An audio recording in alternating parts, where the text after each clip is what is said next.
I was exposed to sex at the age of 4. My mom attempted to kill me at the age of 7. And at the age of 15, I was working as a full-time prostitute to earn a living. This is the story of Emma Pule, who is my guest for today. This is also a disclaimer to say that the episode for today is not for sensitive viewers. Emma. Hi. Hi. How are you? I'm good. How are you? I'm good, thanks. Okay, so I grew up in Free State, Tumahole, Paris, whereby I was staying with my uncle who was disabled. So basically, I grew up in a very dysfunctional family. Yeah. Whereby my mom wasn't there, actually. She was there, but she wasn't there. So my mom was a prostitute and alcoholic. So my mom didn't actually raise me. My mom used to leave me to my uncle, take me there, and then to my granny. It used to be that thing, and then, that's where I grew up. Okay. When you said that you were exposed to sex at the age of 4, Yes. I know that's like a long period or a long time ago, but what do you remember seeing? So when I was exposed to sex at the age of 4, like I said before, my mom was a prostitute. So my mom, when we were staying in Hammarskraal, my mom used to bring men in the house and then they will have sex in front of me. So was this during the day or? During the day or night. Even sometimes I'll be sleeping in the bed or be shaking when I wake up, they're busy having sex. So I was 4 years old that time. So yeah.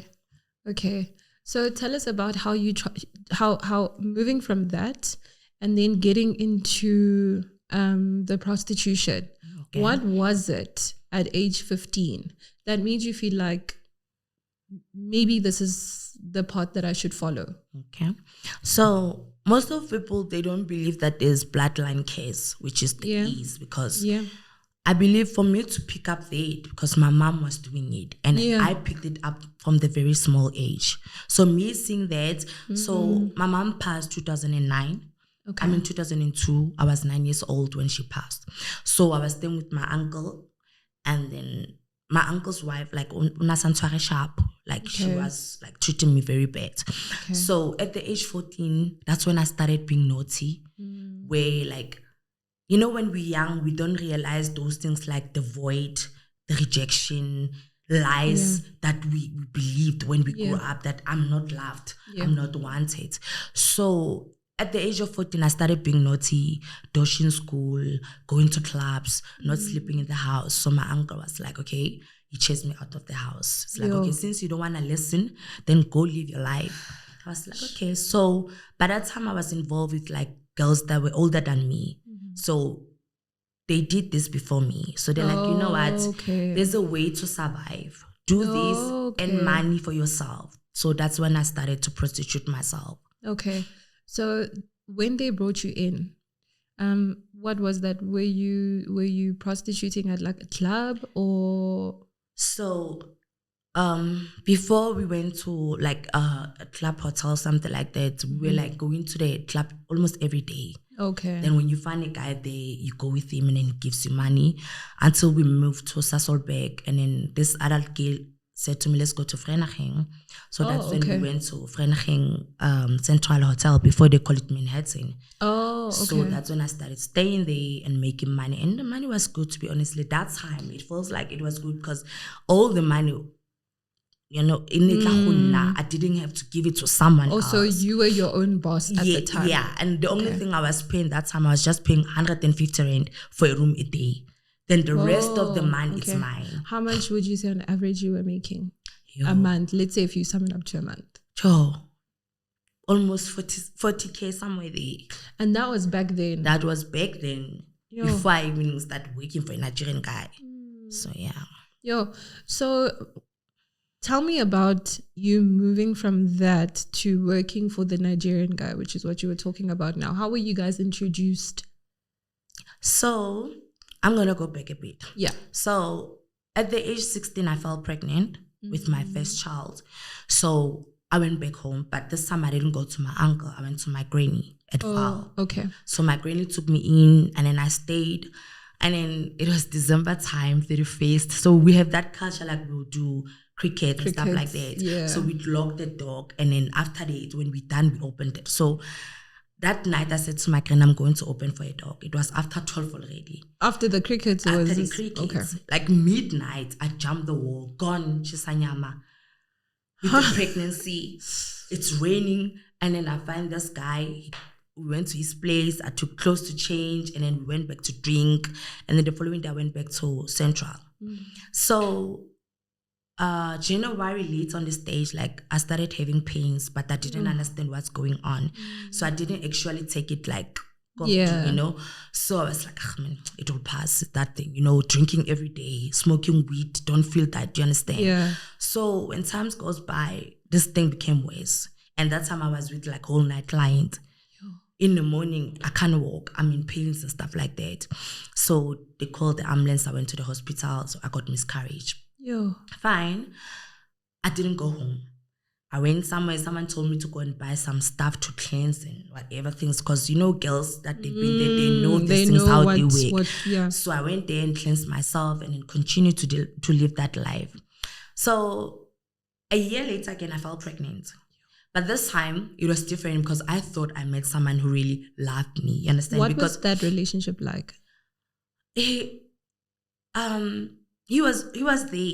You know, like it's that thing, like, because for me to start going out looking for love, it's because I didn't receive that love from my own mom and father as well. So we grew up with that void in you that you feel like you want to be loved, you understand? So that guy was showing me that affection, that thing that I needed, you understand? So I thought I stopped prostitute. Wow. Okay, so you stopped when you were with like him. That period of time. Wow. Okay. So after that, I got a beautiful baby girl. So but only God knows. So yes, and then I went back home. Okay. But this time it was very difficult because my brain was like, always when you come back home, you come back with pregnancy. Ish. You understand? And after that, what you do, you run away. You understand? So I don't trust you anymore. Ish. So I stayed to the boyfriend place, I think for a week. Then they called home to come back home. So I went home. The guy was there until the baby was born. Wow. Okay. He was doing everything for my daughter. Okay. Fine. When my daughter was 9 months old, the guy stopped coming, stopped calling. When we go to his place, we can't find him anymore. It was a lot of chaos that was happening. You understand? Yeah. So after that, I started drinking. I even went back to school, but not like uniform school. Those are bad. Yes. So I started drinking at school. And then from there, I left the child at crash. Gone. And my granny was in Bloemfontein that time. They call in midnight, but they were coming back. They called to tell her that I left the child at crash since. So I was there. What do you think was going through your mind at that time? Was it like the responsibility of feeling like, yo, I'm going to be a single mother? Like, I can't do this by myself? Or like... I think it was that. And other thing is that bloodline case. Because my mom wasn't there for me. So comes to me and then I'm not there for my children. Yeah. You understand? I've abandoned them the way my mom did. You understand? So, and then I continued to do whatever I was doing there. And then later on stage, I got this Nigerian guy. They used to come there in Central actually, like, you know. Okay. So he became my regular client. Whereby he was doing everything for me. Paying rent, my hair, clothes, you can name them. He was giving me money. You understand? Well, he promised me everything, this guy. Okay. So it happened, he said, like, I must move out to Central Hotel, find a room outside. So I went there, I found a room, he was paying for it. How long had you known him? I think it was for 6 months, so. So there was trust. Yes, you understand? Yeah. So it happened that he called me for a client because he knew what I was doing. So he called me for a client because I was not smoking drugs that time. Okay. And I didn't even know that he got girls that were working for him. I didn't know anything. So fine, he took me to the hotel. The guy paid me money, sharp. And then the guy was busy smoking this thing. But that time I didn't know what was that because I was only smoking weed and drinking alcohol. Yeah. So I was like, what is that? Okay, I would say, hi man, try it. uzofila right, uzoba mnandi, you understand? God. I was like, nah, me, I'm cool with this one. It's like, no, I'll top up money. Come on, try it. Let's have fun. The guy took out the cash. You know, money is evil, bruh. So the money's evil, bruh. The guy took out the money. The guy gave me the money. And I was like, okay. And then he showed me how to do the things and stuff like that. So that thing he was smoking, it calls like crack. And then otherwise they call it rods. Oh, okay. So yeah. And then when I took this thing, I promise you, in that moment, that time, it felt like, hey, the world is mine. Hey, this thing was nice. First time. I don't want to lie. Yeah. It was very nice. First time. So I enjoyed this thing. We stayed with the guy for a whole week. So I had to hide myself from this pimp. Oh, sorry, my nose are itchy, guys. I'm sorry. So sorry. No, it's fine. Yeah. And then I had to hide myself from my guy that I'm smoking. Already he realized because I was so paranoid to the point that he can see everything. You can see your confidence is like... He started fighting with his clients like, why are you giving my girl this thing? I told you this girl is a fresh girl. They don't, when you're not smoking, you hide, you look nice, you fresh to them. Oh, you understand? Okay. So yeah. And then after that, he's like, come, let's go, let me take you home. Then he took me to his flat. He started shouting at me and he bought milk and everything for me to detox fine. Oh, okay. So fine. This guy took my numbers, the one that was smoking there. Yeah. So he would like call me Doji, go to him, buy stuff, and then he would go and book somewhere else. And it would be together then, and I would smoke with him from there. So I used to smoke with him when he's around. But by myself, I didn't have the guard to go and buy it. You understand? Oh, yeah. Did you know it? So I knew it that time when I saw the guy. That was the first time I experienced it. Okay. Yes. So it happened that this guy stopped paying my rent, this Nigerian guy. So I didn't know why. I think it was his plan for me to move in with him. So yeah. So I called him. I'm like, hey, it's a client thing and it's like, no, don't worry about that. I'll come and fish you. Pack your clothes nice. I'll come and pick you up. Cool. So I thought he's taking me to his flat where I know. So this time was different. He took me to a house where there was a bunch of girls. How many? Different girls. I think that house was like 9 rooms inside and then plus 4 rooms outside. And which one room has a Nigerian guy who's staying with about 2-3 girls in a room alone. So when I arrived there, he didn't have a girl that time. So when I arrived, it's like, there's a room, you can use it, and then me and you, we can agree how much you're gonna pay me to use the room every day. Oh, okay. So you were like renting it. Okay. So I was like, okay, 200 a day is fine, sharp. We agreed. So it happened that one night I went out for a whole night with the clients. So when I came back, I had like a lot of money. So when I had like, I think when I say a lot, like maximum about 3K on me. Okay. So I took out the whole money out like in your bag, and then I gave him the 200. Yeah, is all. Ish. And then the one for today, I was like, okay, there's the money for your rent. So I'm done paying for today. And he said to me, no, give me all the money. I think it's because he's so... Yeah, it's like, no, give me all the money. I was like, nah, bruh, that's not what we agreed about. So what's going on now? He slapped me. He took the money. I was like, are you beating me? Because I was shocked. It was first time this thing is happening. And then it's like, yeah, now the rules are changing. You think all of the things that I used to do for you, I picked that money from the tree. And it's like, you owe me big time. I was like, shit. Then the control started there, from there. Okay. So that's when I found out, good, now I'm trapped. You understand? So the guy that was owning that house, it was a South African guy. Really? Yes. So he was my client. So I tried to speak to him privately, like, bruh, I want out.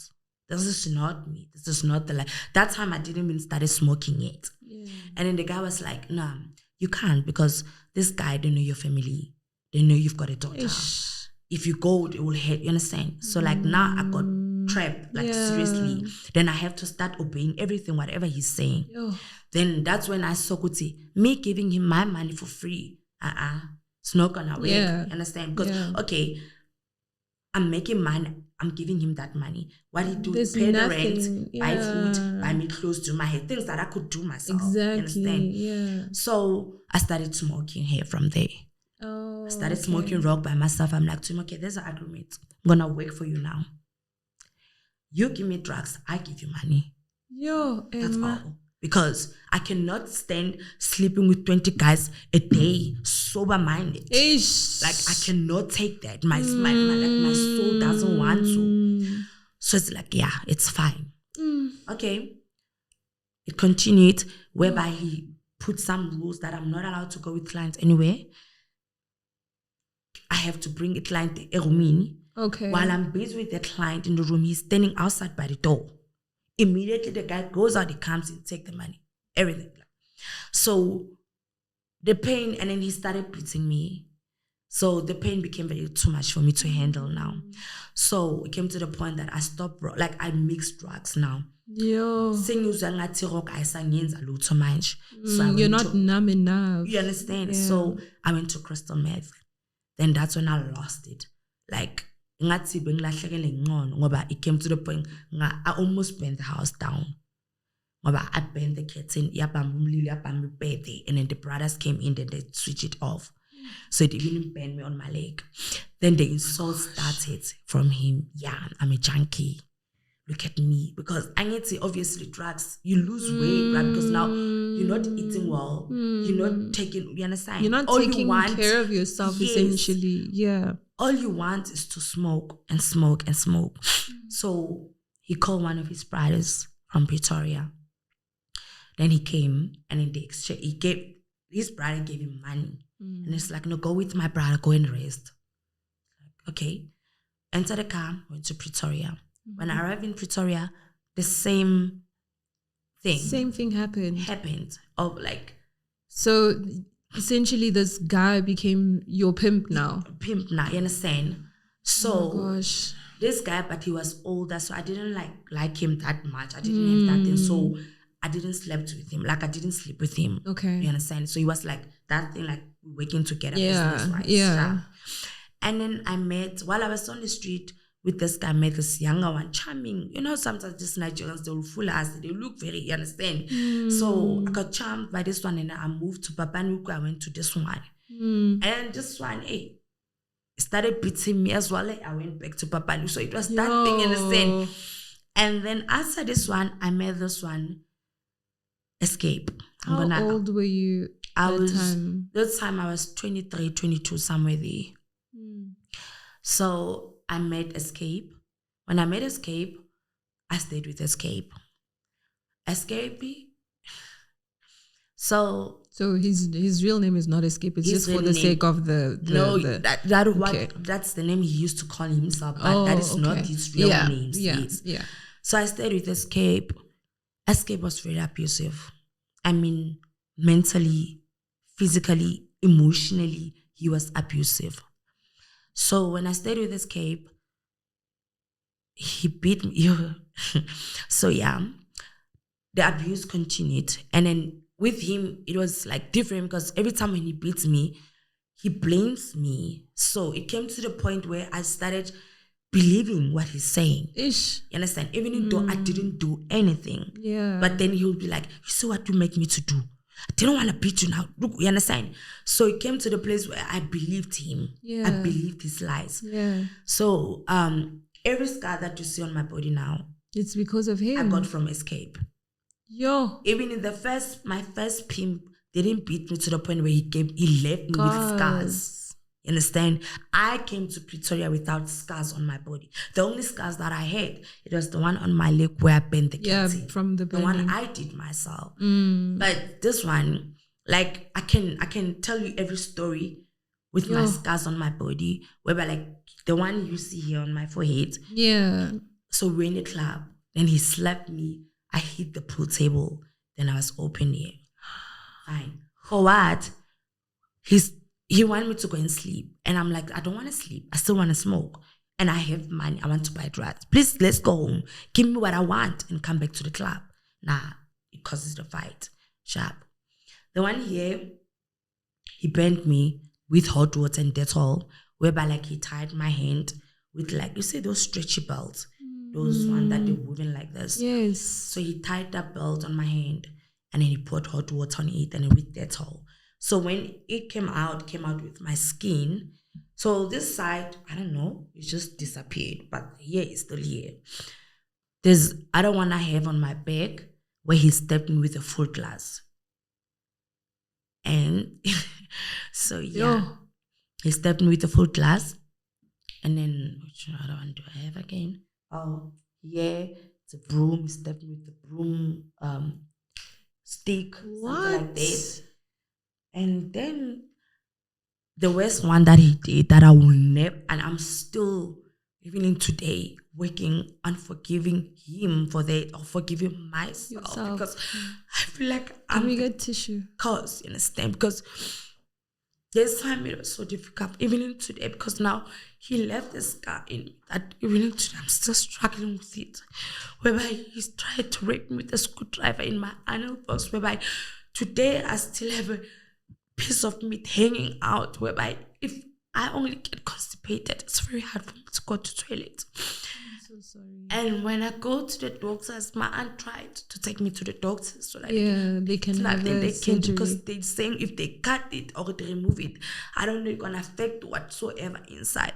And before I had done thing, it's not long into a hospital whereby I left with the client, and then the client choked me until I fell unconscious. And then when I woke up, I was in Stipwick Hospital. I was in ICU for 5 days. So the police came, asked questions and stuff like that. So my mind started coming back, and I remembered the guy I left with and the kind of car he's driving, and I gave them the statement. You know, most obvious when in hospital, they run tests to find out what's happening.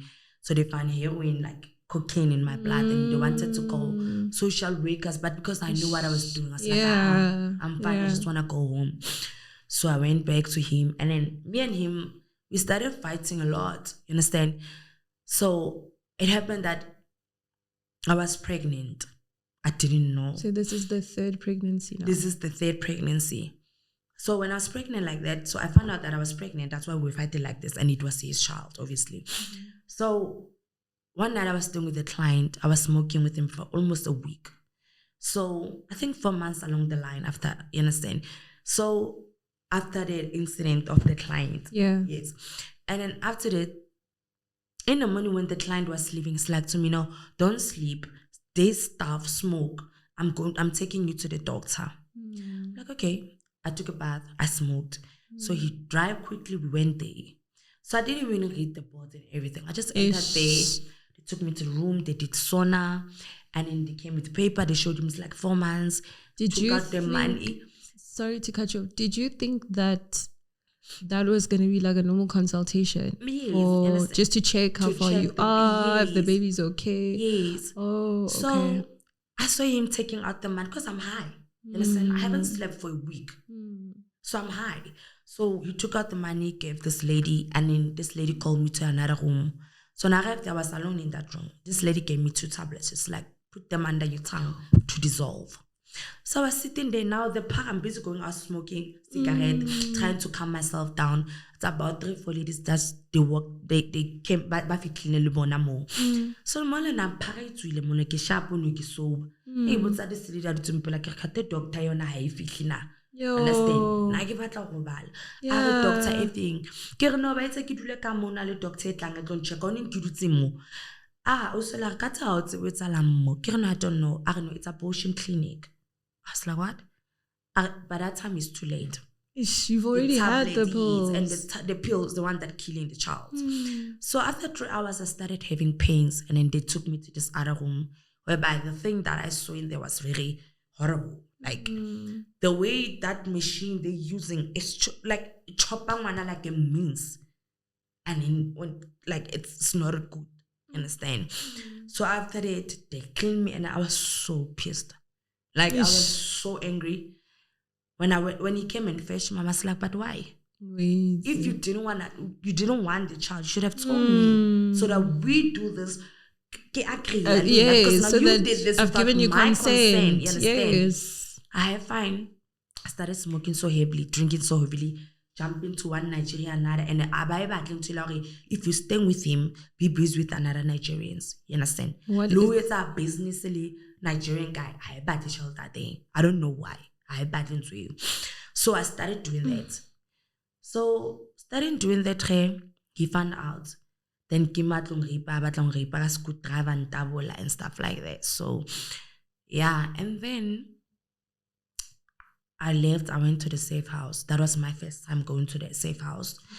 So when I went to the safe house, I stayed there for 2-3 months.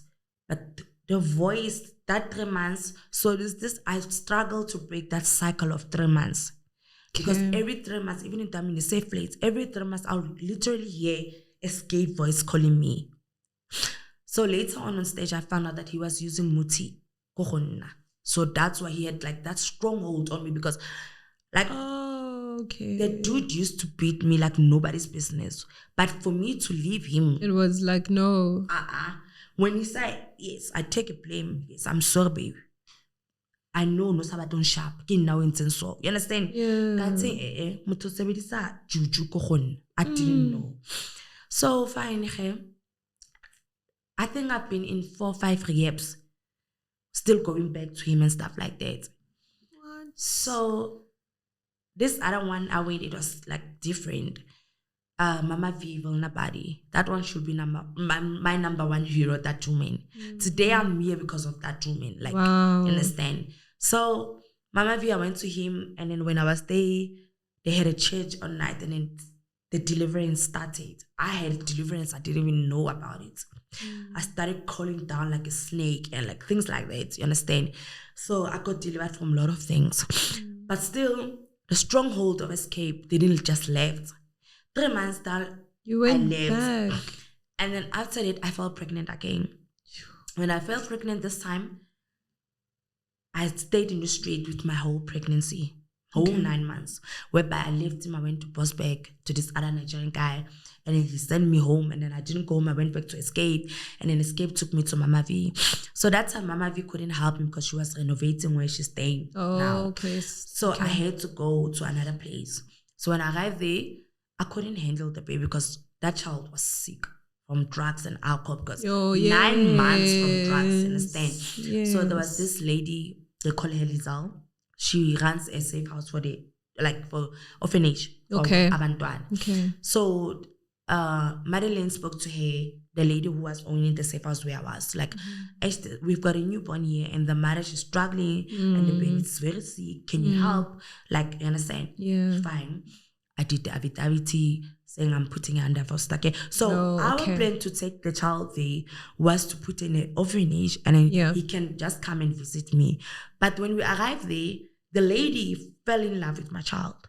Oh, wow. And then she's like, nah, I'm not taking it to the safe house. I'm going to take care of this child. Wow. So after that, then, when the child was there, I ran away for 2 months. I came back, and then I stayed for 11 months. That was the longest I stayed in the safe house. Yeah. I stayed for 11 months. I went back again to the street. 2 years down the line, I'm still in the street. Ooh, I fell pregnant again. When I fell pregnant again, I went back to Mama V. But before I went back to Mama V, so it was 2019, around August. So that time, Escape, this girl told me like Escape was arrested. So in Bosberg, then I was like, nah.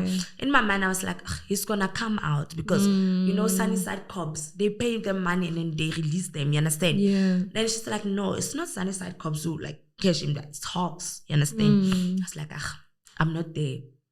Fine. This pimp I was staying with him, he was preparing to go to Nigeria. You understand? So that time we busy calling Mama V to come pick me up and stuff like that. And then Mama V was like to this pimp, if you're ready to give Emma to God, you call me. So, fine. That time along the line, I was not like feeling smoking anymore and doing that business thing anymore. Like, it was too much for me. Yeah. So I remember 2019, on the 20th of October, I was standing on the street corner and I started worshiping. Because I love to worship. In the street corner. In the street corner. Singing out aloud. Like I didn't take his wake up because there's free drugs they give us before we go out in the street, which is they call it wake up. So that night when he came, I'm like, I don't want smoke. I went out and I started worshiping. And then I remember that time I said to God, I grew up in a Christian house. Ish. But if you are alive, because now, now ask about. I don't want to live because in the house, I vomit, alcohol, nothing was going down. So I said to him that time, okay, call Mama V, tell her that we're ready. Sorry. Have some water.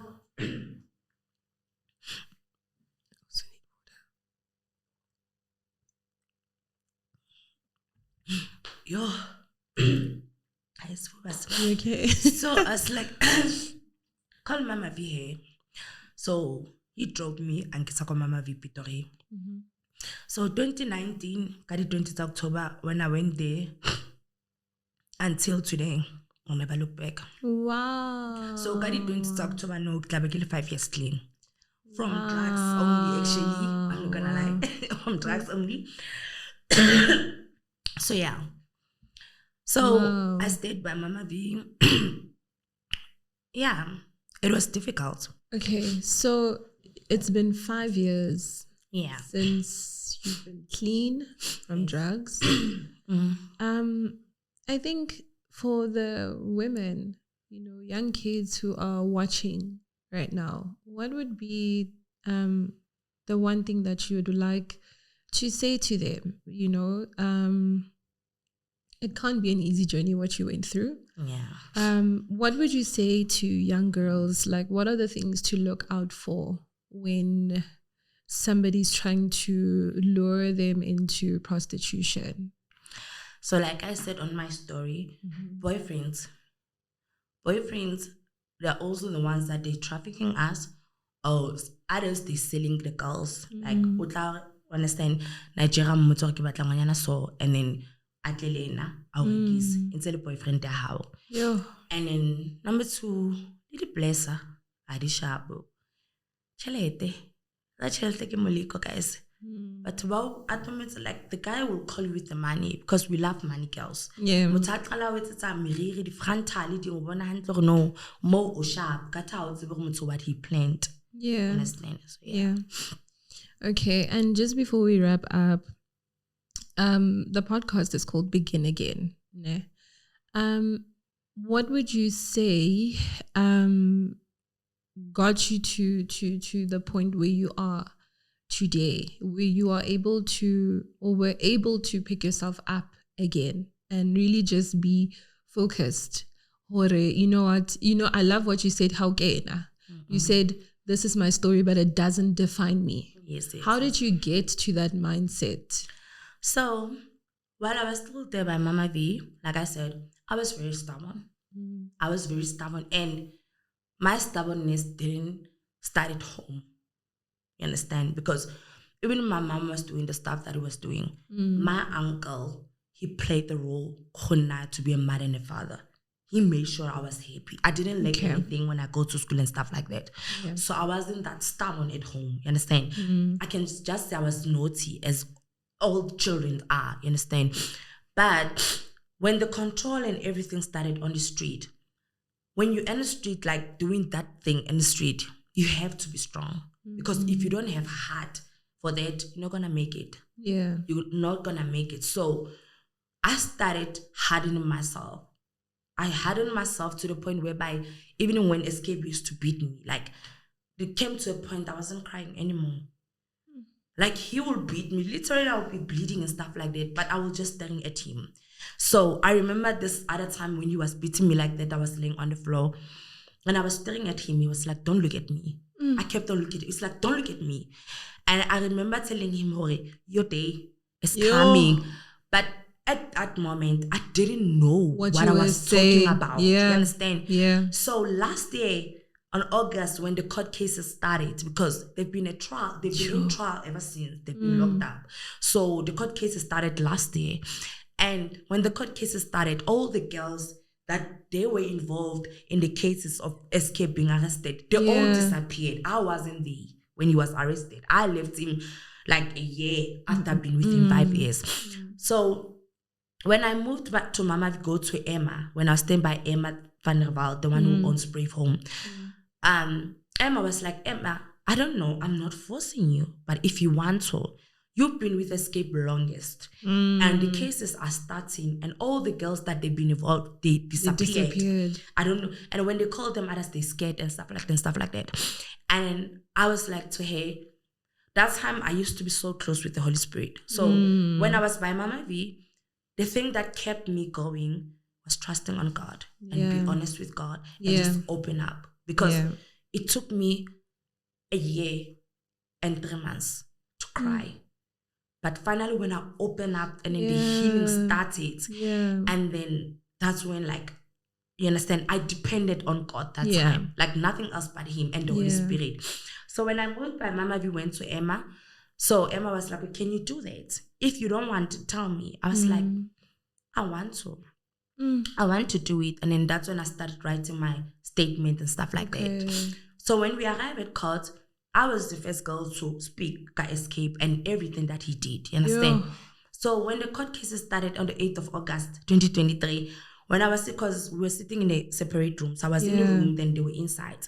So immediately when I sat there, okay, we went first in because they said they didn't recognize me on the screen. So I have to go in, and then they asked them. Then they said, no, they didn't recognize me. So what my prosecutors is like, you know what? They know you. But because of you different now than the way you were before. You understand? So he thought, or they thought, or they crushed you to the point that you will never recover again. You understand? So when I went inside and sat there on that chair, then the Holy Spirit said to me, this is the day you're talking about. Instant, like that voice said, this is the day you were talking about. Then I started talking.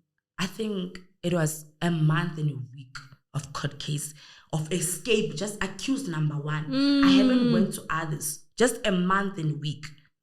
So the other ones I didn't have that much. I just knew them from there, you understand? So fine. And then, okay, I like Nali Rutu, then we done with our like testifying and stuff like that. So they were supposed to be sentenced this year, September. But because of the other girls, I became a voice for Mona. So now they're bold to stand and say what happened, you understand? Because I said, if we don't stop these people from doing this, from what they did to us, think about your kid. Think about your sister. You understand? Let's not do it for ourselves, but let's do it for our generation that is coming, because they're here to destroy us. You understand? Nothing else. So that's when the girls started coming one by one and started testifying. So, I went to Living Word, Pretoria East. Now they call it the church. So when I was there, I started like, cause I love to worship. So I started joining the worship group, and then it was just. But there was this one, I'm not going to even mention her name. That one loved to lead. So we couldn't like expose those African voice. Every time we have to harmonize. I'm like, no. So I went back to school 2022, and then I did my grade 10. And then last year I did my grade 11. Wow. So this year we didn't have funds anymore to like fund us for school and stuff like that. So we have to integrate, go back home. So Ruth went home, Anushka went home, I went home. I'm still doing my matric with Abed. Wow. You understand? So I need to get my matric. Wow. So it's hard, to be honestly, even though, because now where I am, this is not that support where I used to be. You understand? But God was trying to show me, I don't need people. You need him. You understand? To lean on. You understand? Yeah. So I need him. You understand? So every day struggle. Everybody knows struggles are high. But I choose to wake up and say, God, I know you got me. Let's do this. You understand? So I think that's what keep me going every day. Like just trusting on God. You understand? Okay. Yeah. Okay. I don't know, how do we close this off, guys? Like, this is so heavy. So my 2 boys that I had, like I was in the street. So this lady, so when I left that 2 years, she went to court, put the child as an abandoned child, and then trying to adopt him. So while I came back, she was on the process of like adopting Blessing. Yeah. So when I came back, I found out I was pregnant, 2 months pregnant by Mama V. So when I was 3 months, we were looking for a social worker because I wanted to give this child also for adoption. So after that, this lady found out that I was pregnant. And then she's like, no, she want the child as well. Wow. So I've got two both boys, your kids, they're growing together. That's amazing. So I'm done with the adoption things with her. I mean, I'm done signing and everything. And does she allow you to see the kids? Yes, whenever? it's an open adoption. Oh, wow. Okay. Because they're still young. Blessing is 6, Ethan is 4. And then the resemblance is still, you understand? So I'm not ready for that because I'm also on the journey of healing myself. Yeah, absolutely. So, yeah. Okay, well, Emma, thank you so much for coming and speaking to us. Like, there's so much more that I feel like we could have discussed, but maybe we'll organize how we can do a part 2 or something like that. I just want to say, for anyone that is watching that could have been a victim of GBV or sexual assault or any form of abuse, we will link the details in the description of the video for where you can get help. But from us today, this is the end of our episode, and we will see you in the next video. Bye.